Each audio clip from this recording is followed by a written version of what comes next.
Perkenalkan, nama saya Edson, saya dari kelas 4 IHMA. Dalam mata kuliah Hukum Acara Peradilan Agama. Jadi saya sekarang akan membahas mengenai tata cara pendaftaran perkara di pengadilan agama. Jadi bagi pihak yang berperkara diwajibkan setidaknya memiliki 2 rangkap surat gugatan ataupun permohonan. Setelah itu pihak yang berperkara dapat mengunjungi pengadilan agama setempat dan menghampiri petugas di meja pertama dengan menyerahkan surat gugatan ataupun permohonan tersebut. Setelah itu petugas tersebut akan menjelaskan beberapa hal yang dianggap penting mengenai perkara dan akan menaksir biaya perkara yang dicantumkan di dalam SKUM atau surat kuasa untuk membayar.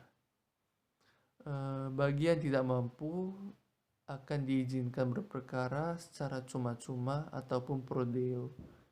Ketidakmampuan tersebut dapat dilihat melalui surat keterangan yang dikeluarkan oleh lurah ataupun kepala desa setempat. Setelah itu petugas mengembalikan surat gugatan dan disertai dengan SKUM tersebut ke pihak yang berperkara dan meminta pihak yang berperkara pergi ke pemegang kas ataupun kasir untuk melunasi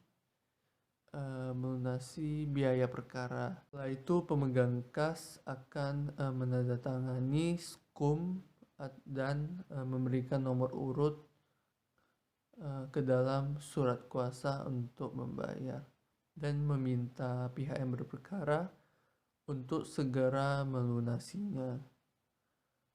Setelah itu pihak yang berperkara diwajibkan memberikan bukti pembayaran ataupun bukti pelunasan kepada pemegang kas ataupun kasir untuk divalidasi. Setelah divalidasi oleh kasir, pemegang kas akan memberikan tanda lunas ke dalam SKUM dan meminta kita untuk pergi ke petugas di meja kedua. Di sana petugas tersebut akan mendaftarkan perkara kita dan memasukkan nomor register perkara. Terakhir, pihak yang berperkara akan dipanggil oleh jurusita setelah ditentukannya majelis hakim dan tanggal sidang. Selanjutnya, saya akan memberitahu bagaimana tahapan persidangan di pengadilan agama. Jadi, setelah perkara berhasil didaftarkan oleh pemohon ataupun penggugat dan tergugat ataupun termohon, maka mereka akan dipanggil oleh jurusita sesuai dengan hari sidang. Setelah mereka menghadiri persidangan akan dimulai dengan yang namanya upaya damai. Di sini majelis hakim akan berusaha untuk mendamaikan kedua belah pihak secara rukun. Jika tidak berhasil, maka persidangan akan dimulai. Di tahap kedua ada yang namanya pembacaan gugatan ataupun permohonan. Jika upaya damai tidak berhasil, maka majelis hakim akan segera untuk memeriksa perkara dengan membacakan permohonan ataupun gugatan.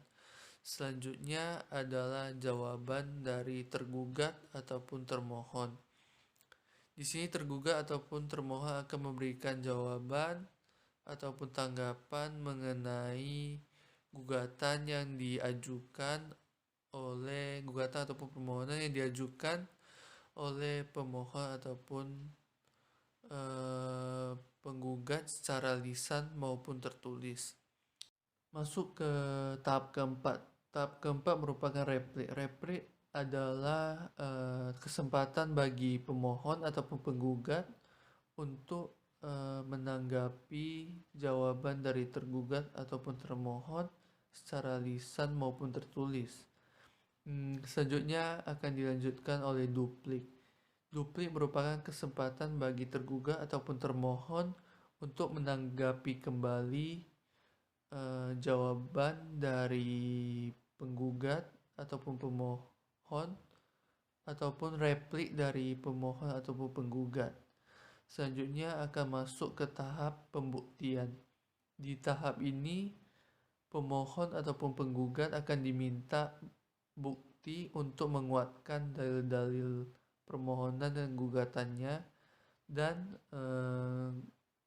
tergugat ataupun termohon juga akan dimintakan bukti untuk menguatkan bantahannya. Setelah pembuktian, akan masuk ke kesimpulan. Di sini adalah kesempatan terakhir bagi pemohon atau penggugat dan tergugat ataupun termohon untuk memberikan kesimpulan akhir di perkara ini. Setelah itu akan masuk ke musyawarah majelis. Di sini majelis hakim akan bermusyawarah untuk menentukan hasil putusan dari perkara ini. Akhir ada kesimpulan. Di sini majelis hakim akan membacakan hasil putusan dari musyawarah majelis hakim.